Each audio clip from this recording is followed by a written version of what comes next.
குறைச்சி மதிப்பிடுறீங்க? நீங்க ஒன்னும் லேபர் இல்லையே, நீங்க ஒரு ஓனர். ட்ரெஸ்ஸுக்குன்னு ஒரு வேல்யூ இருக்கு தெரியுமா? அவளுக்கு ஒருத்தரை பிடிச்சு போச்சுன்னா இது எவ்வளவு தூரம் போகும்னு எனக்கு தெரியாது.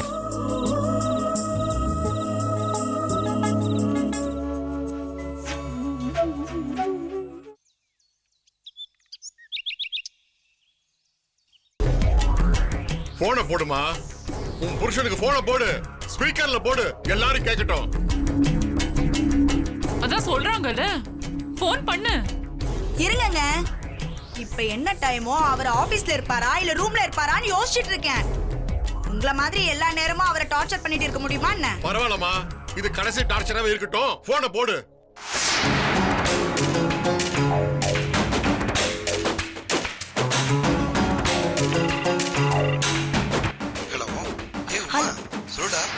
ஹலோ, நான் தாண்டா உங்க அப்பா பேசுறேன். ஞாபகம் இருக்கா? Bank manager Sethuraman. எங்க புள்ளைகிட்ட கொஞ்சம் அமைதியா பேசுங்களேன். வாய மூடு. டேய், உங்ககிட்ட ஒரு முக்கியமான விஷயம் பேசணும். நீயும் எங்களுக்கு போன் பண்றது இல்ல, அதனால தான் உன் பொண்ணு கிட்ட சொல்லி போனை போட சொன்னேன். உடனே நீயும் பண்ற. என்னப்பா, ஏன் இப்படி பார்லர் இருக்குன்னு ஒரே குடைச்சல் கொடுத்துட்டு இருக்கீங்க? நான் வேலை பாக்குறதா இல்ல இங்க பட்ஜெட் பண்ணிட்டு இருக்கிறதா? டேய், இங்க நடக்கிற விஷயம் உனக்கு தெரியுமா தெரியாதா? தெரிஞ்சுதான் பேசுறேன் நீ? ஆமா, நான் தான் உமா பேங்க்ல தனியா அக்கௌண்ட் ஓபன் பண்ண சொன்னேன். அதுல பணம் போட சொன்னேன். என் ஃப்ரெண்டு கிட்ட சொல்லி அவளுக்கு பணம் வாங்கி தர சொன்னேன். அதையே இவ்வளவு பெரிய விஷயமா போட்டு அலசி ஆராய்ச்சி பண்றீங்கன்னு எனக்கு தெரியல. டேய், ஊர்ல வாங்கின கடனை அடைக்கிறதுக்கும் உன்னை ஃபாரின் அனுப்புறதுக்கு நான் எவ்வளவு பாடுபட்டேன். நான் எவ்வளவு கடன் வாங்கிருக்கேன் உனக்கு தெரியுமா? அதெல்லாம் மறந்து போச்சாடா? அப்புறம் உன் கல்யாணத்துக்கு பானு ஆபீஸ்ல பர்சனல் லோன் போட்டு பணம் கொடுத்துருக்கா, அதையும் மறந்துட்டியா? நான் என்ன தனியா பங்களாவா கட்ட சொல்றேன்? ஒரு தனியா அக்கௌண்ட் தானே போட சொன்னேன். மந்த்லி ஒரு சேவிங்ஸ் பண்ணலாம் தான் ஐடியா பண்ணேன். அப்புறமா நம்ம ஒரு அமௌண்ட் சேர்ந்த உடனே உங்களுக்கு தர வேண்டியதை செட்டில் பண்ண போறேன். அதுக்குள்ள ஏன் அப்படி சத்தம் போடுறீங்க? வாய மூடு. கேவலமா இல்லடா உனக்கு? வீட்ல இருந்து கால் பண்ணிருக்கோம், என்ன ஏதுன்னு கேட்காம உன் பொண்டாட்டிக்கு சப்போர்ட் பண்ணிக்கிட்டு மொத்த ஃபேமிலி எதிர்த்து பேசுற. பானு, என் ஃபேமிலி விஷயத்துல நீ ஏன் தலையிடுற? நீ சும்மா இரு. உமா என்ன நம்பி வந்த பொண்ணு, அவளை நான் தானே பத்திரமா பாத்துக்கணும். சரிடா, நீங்க வா, உங்ககிட்ட சில முக்கியமான விஷயங்கள் பேசணும். அதுக்கப்புறம் நீ என்ன பண்ணணும் பண்ணு. நீ இவ்வளவு தூரம் பேசும்போது நான் என்ன பண்ணணுமோ அதை நான் பண்ணணும். நீ கிளம்பி வா. என்னப்பா நீங்க விளையாடுறீங்களா? நான் என்ன பழைய காஞ்சிபுரம் திருவிழையா இருக்கேன்? கிளம்பின உடனே கார் எடுத்துட்டு வர்றதுக்கு நான் வெஸ்ட் ஆப்பிரிக்கால இருக்கேன்ப்பா. எனக்கு இங்க லீவ் வாங்கணும். அப்படியே கிடைச்சாலும் கிட்டத்தட்ட கனெக்டிங் ஃபிளைட்ல ஒரு நாள் ஆயிரம் இந்தியா வர்றதுக்கு. வந்துட்டு போக மட்டும் டிக்கெட் காசு 1.5 லட்சம் ரூபாய். நீங்க வாட்டுக்கு அசட்டா கிளம்பிவான்னு சொல்றீங்க. அப்புறம் நான் சம்பாதிச்ச காசு எல்லாத்துக்கும் ஃபிளைட் டிக்கெட்டுக்கே கொடுக்கறதா? திருப்பி நான் 3-4 மாசம் இந்த பணத்தை கஷ்டப்படணும். வாழ்க்கை முக்கியம் சொல்லிட்டு இருக்க, நீ பணத்தை பத்தி பேசிட்டு இருக்க. ஏன்பா, நீங்களும் தானே பணம் செலவு பண்ண இவ்வளவு தடவை குத்தி காட்டினீங்க. அதே தானே நானும் சொல்றேன். இப்ப உன்னால வர முடியுமா முடியாதா? ஏன் போன்ல சொல்லலாம்ல? என்ன பிரச்சனை? இது போன்ல சொல்ற விஷயமே இல்ல, நேர்ல பேசணும். வா, ஒரு வாரம் வந்துட்டு போ. அப்பா, எனக்கு வேலை இருக்கு, லீவ் வேற கிடைக்காது. திரும்ப திரும்ப சொல்லணும்னா ஃபிளைட் காசு வேஸ்ட்பா. நான் இங்க வேலை பார்க்கணும்னு நினைக்கிறீங்களா இல்லையா? நான் இருக்கிறது பிடிக்கலன்னா சொல்லுங்க, ஒரேடியா கிளம்பி வந்துடுறேன். நிறுத்துறா. அப்படி பார்த்தா எல்லாமே வேஸ்ட்ரா. உன்னை வளர்த்தது வேஸ்ட், உன்னை படிக்க வச்சது வேஸ்ட், இப்ப உன்னை பேசிட்டு இருக்கேன் அதுவும் வேஸ்ட்ரா. நாளைக்கு நான் சொத்து போட்டா அதுக்கு வருவியா வர மாட்டியா? என்ன அது கணக்கு பாப்பியா? ஏண்டா அப்படி நீங்க மாறிட்டீங்க? ஒரு தடவை வந்துட்டு போடா, இந்த ஒரு தடவை வந்துட்டு போ. இனிமே நான் உன்னை கூப்பிடவே மாட்டேன். அதுக்கு என்ன செலவாகுமோ அந்த பணத்தை நானே கொடுத்துட்டு போறேன். போதுமா? அப்பா ப்ளீஸ் நிறுத்துங்க. ஏச்சி வேணா போதா பேசு. நீங்க என்னப்பா அவங்க கிட்ட போய் வேண்டாம்ப்பா. இனிமே நீங்க அவங்க கிட்ட பேசவே வேண்டாம். அவன் வராம போறா, என்ன வேணாலும் பண்ணி தொலைட்டும். இல்லம்மா, நல்ல பொண்ணு கல்யாணம் பண்ணிருந்தாலும் இவ்வளவு தூரம் பேசுறது சரின்னு ஒத்துக்கலாம். இவ்வளவு கல்யாணம் பண்ணி எங்க அண்ணனை தூண்டி விட்டு மத்த குடும்பத்தையும் பிரிச்சுட்டல்ல. இருக்கட்டும், இங்க பாருங்க, அவன் வராம போறான், என்ன வேணாலும் பண்ணிட்டு போறான். இன்னொரு தடவை அவன் கிட்ட நீங்க போன் பண்ணி பேசக்கூடாது. அவனை இதோட தலை முழுகிடுங்கப்பா. அவன் நமக்கு வேண்டாம்.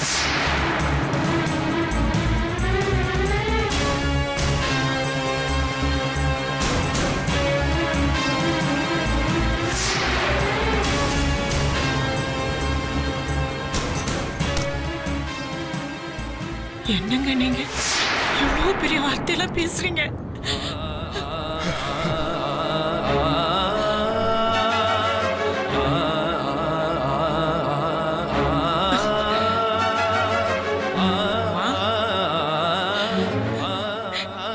என் பிள்ளை இவ்வளவு தூரம் மாத்திட்டேல. 10 மாசம் சுமந்து பெத்தவமா நானு. என் வயிறு எரியுதுமா. நல்லா இரு, நல்லா இருமா, நல்லா இரு.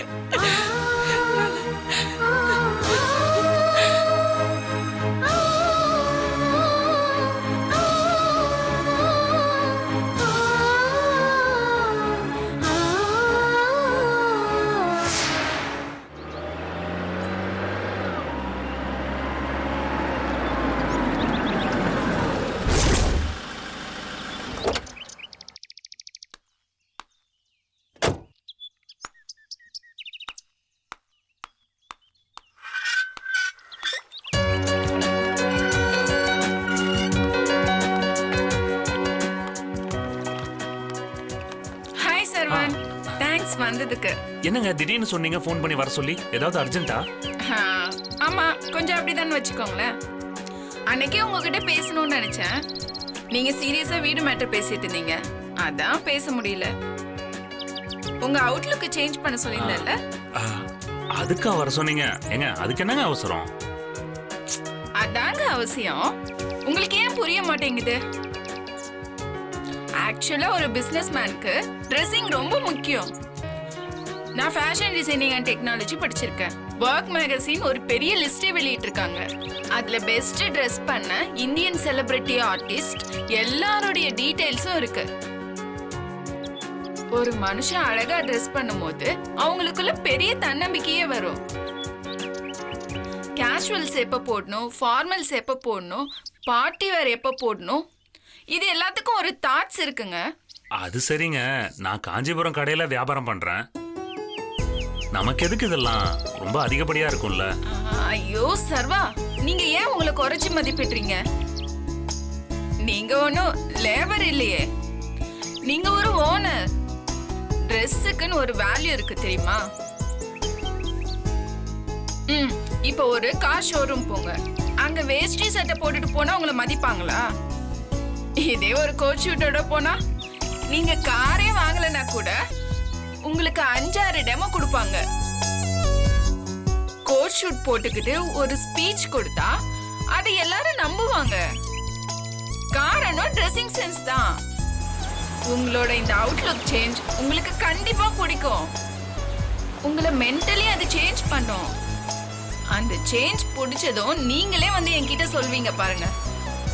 இப்ப என்னையே எடுத்துக்கோங்க, நான் டஸ்கியா தான் இருக்கேன். எனக்கு என்ன அழகு பண்றதை விட அடுத்தவங்களை அழகுபடுத்துறதுல தான் ஆர்வம் அதிகம். அதான் ஒரு டிசைனரோட ஜாப். அதே நேரத்துல என் டஸ்கி கலருக்கு ஏத்த மாதிரி மேக்கப், ஹேர் ஸ்டைல், இப்படி என்ன நானே மேக் அவுட் பண்ணிப்பேன். சரிங்க, உங்க இஷ்டம். நீங்க இவ்வளவு சொல்லும்போது நான் மறுத்து பேச முடியாது. That's good. சரி சரி, வாங்க போலாம்.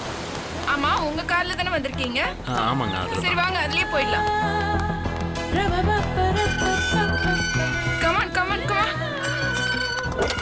வாங்க. நீங்க உட்காருங்க.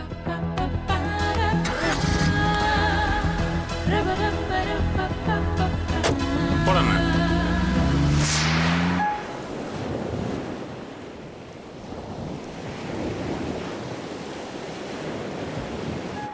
Vijay, our shares seem to be improving, yeah? Great. Good, very good. Hi dad, hi mom. Yeah, baby. உங்க ரெண்டு பேருக்கும் ஒரு சர்ப்ரைஸ். Surprise. என்ன? சர்வா,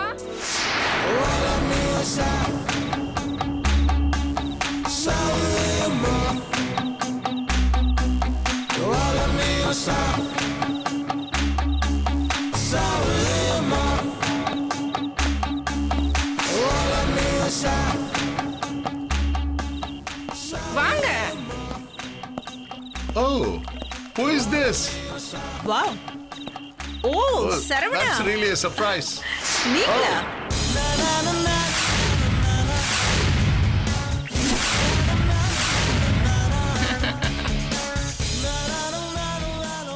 ஓ Saravanan Oh, really I great. Can't believe this நீங்களா இது oh jeans t-shirts oh hair ஸ்டைலே மாறிடுச்சு class ஆளே மாறி போயிட்டீங்க குட் நல்லா இருக்கு ரொம்ப நல்லா இருக்கு Wow. உங்களை பார்க்க ரொம்ப டிஃப்ரெண்டா இருக்கு. கோட் சூட் போட்டா அப்படியே மல்டிநேஷனல் கம்பெனி எம்டி மாதிரி இருப்பீங்க. ரொம்ப நல்லா இருக்கு. என்ன திடீர்னு? எல்லாம் உங்க பொண்ணு தான் திடீர்னு மாத்தி விட்டாங்க. ஓ, திடீர்னு கூட்டு போய் ஷாப்ல இந்த மாதிரிலாம் சேஞ்ச் பண்ணிட்டாங்க. எனக்கு ஒண்ணுமே புரியல. அப்புறம் கண்ணாடியில பார்த்தப்பதான் எனக்கே வேற மாதிரி இருந்தது. இந்த மாதிரி இனிமே பிராண்டட் தான் போடணும், எப்படியெல்லாம் ட்ரெஸ் பண்ணணும்னு ஒரு கிளாஸே எடுத்துட்டாங்க. ஓ, ஆனா இப்படி என்னை பார்க்கும்போது ஒரு பெரிய தன்னம்பிக்கையே வருது. எனக்கு ஏதோ சாதிக்க போறோம், நிறைய சம்பாதிக்க போறோன்ற எண்ணம் வருது. எல்லாத்துக்கும் அவங்களுக்கு தான் நன்றி சொல்லணும். எனக்கு நினைவு தெரிஞ்ச நாள்ல இருந்து நான் இந்த மாதிரி எல்லாம் ட்ரெஸ் பண்ணதே இல்லை. நிஜமாவே சொல்ற சரவணன் ரொம்ப சந்தோஷமா இருக்கு. உங்க வைஃப் சோம்ஸ் எல்லாம் ரொம்ப ஹாப்பியா இருப்பாங்க. நிஜமாவே அவங்களுக்கு உங்களை அடையாளமே தெரியாது. எல்லாத்துக்குமே உங்க பொண்ணு தான் காரணம்.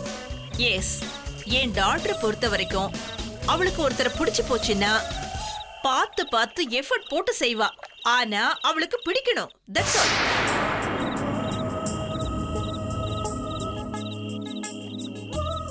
ஐ திங்க் அவளுக்கு உங்களை ரொம்ப பிடிச்சு போச்சுன்னு நினைக்கிறேன்.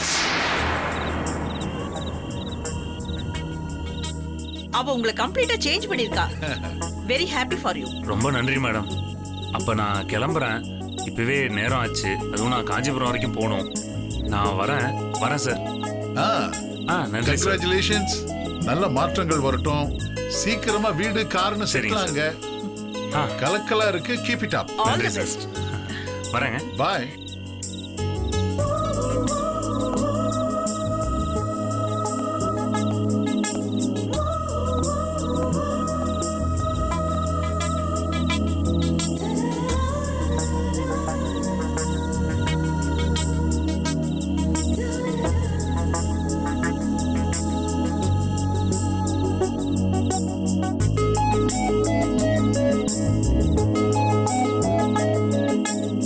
நட்டாஷா, நீ என்ன ஃபீல் பண்ற சரவணனை பத்தி? புரியல, எதுக்கு கேக்குற? சில். சரவணன் உனக்கு பிடிச்சிருக்கா?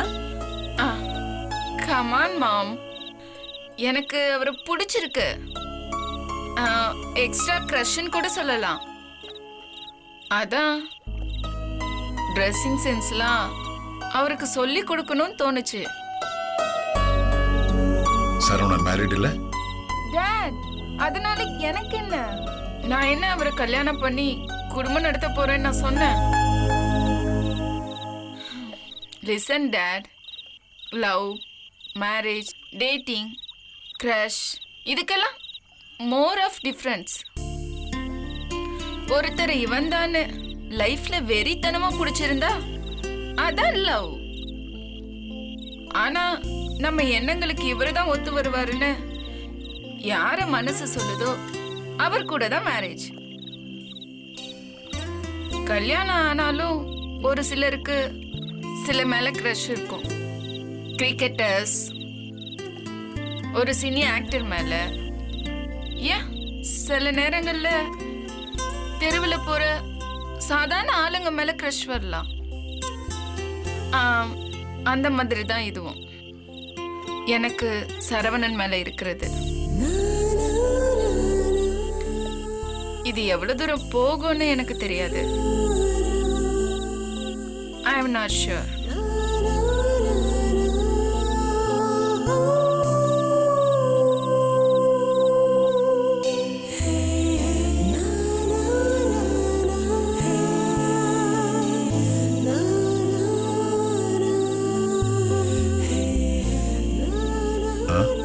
அப்படியே உன்ன மாதிரியே இருக்கா?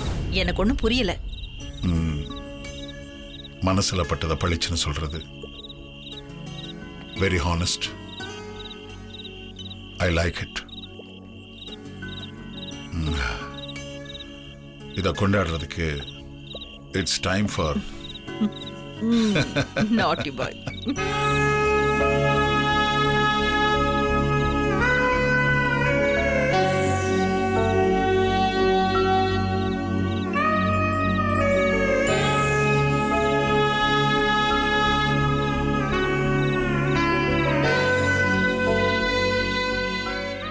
அண்ணே வீட்டுக்கு போமா கிட்ட போட்ட மாதிரி இருக்கிறான் இந்த கிழவன். இவர் சிட்டி சப்ஜெக்ட்ஸ் நானும் சரி.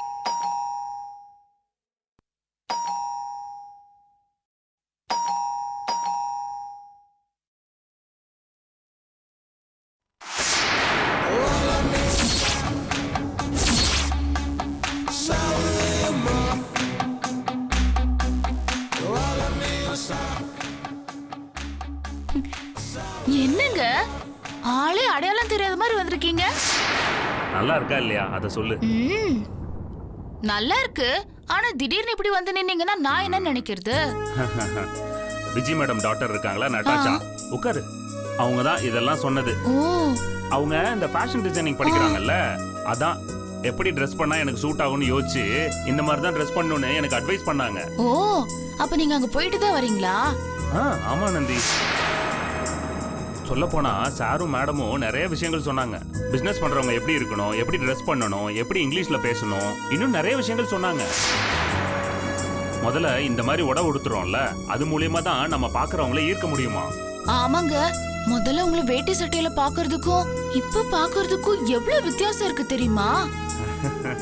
ஆள் பாதி ஆடை பாதின்னு சொல்லுவாங்க. அது ரொம்பவே உண்மை. நம்ம நிறத்துக்கு தகுந்த மாதிரி, உயரத்துக்கு தகுந்த மாதிரி சரியான உடைய தேர்ந்தெடுத்து போடுறது கூட ஒரு பெரிய கலை. அந்த நட்டாஷா கூட அதுக்கு தான் படிச்சிருக்காங்க போல இருக்கு. ஏங்க இதுக்கெல்லாம் கூட படிப்பு இருக்கா? ஆமா நந்தி. எங்க நம்ம காலையில எந்திரிச்ச உடனே கிடைக்கிற சட்டையை தேய்க்காம கூட போட்டு போறோம். ஆனா இன்னைக்கு எனக்கு எவ்வளவு நேர்த்தியா அதெல்லாம் தெளிவுபடுத்தினாங்க தெரியுமா? சட்டையில எப்ப பிளைன் ஷர்ட் போடணும், எப்ப ஸ்ட்ரைப் வச்சு போடணும், எப்ப காட்டன் போடணும், slim fit dress, relax fit dress, என்னென்னமோ பேசினாங்க. ஆனா ஒண்ணு மட்டும் உறுதி ஆனந்தி, நம்மளையே இந்த மாதிரி ஸ்டைலா பார்க்கும்போது நம்ம மேல நமக்கே தனி மதிப்பு மரியாதையும் வருது. அதே நேரத்துல நம்ம கடையில பொருள் வாங்க வரவங்களோட எண்ணிக்கையும் அதிகமாகும். நம்மளை நம்பி பிசினஸ்ல பணம் போடுறதுக்கும் ஆட்கள் வருவாங்க. அப்படின்னா சரிங்க, நீங்க இதே மாதிரி எப்பவுமே ட்ரெஸ் பண்ணணும். பார்க்கவே ரொம்ப சூப்பரா இருக்கீங்க. சரி ஆனந்தி, அப்பா அம்மா எங்க? ஏங்க நைட்டு 10 மணிக்கு மேல ஆக போகுது. பொதுவாவே அவங்க 8 மணிக்கெல்லாம் சாப்பிட்டு தூங்க போறவங்க. நீங்க வருவீங்கன்னு தான் நானும் முழிச்சிட்டு இருந்தேன். அதெல்லாம் இருக்கட்டும், சாப்பிட்டீங்களா இல்லையா? நான் சாப்பிட்டேன் ஆனந்தி. நீ சாப்பிட்ட? நான் சாப்பிட்டேங்க.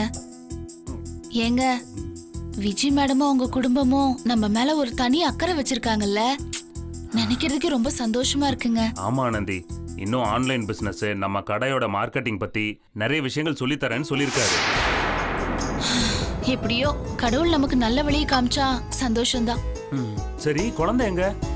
அப்பா அம்மா கூட தூங்கிட்டு இருக்கான். சரி போயிட்டு நம்ம ரூமுக்கு தூக்கிட்டு வந்துரு. சீக்கிரம் வாங்க.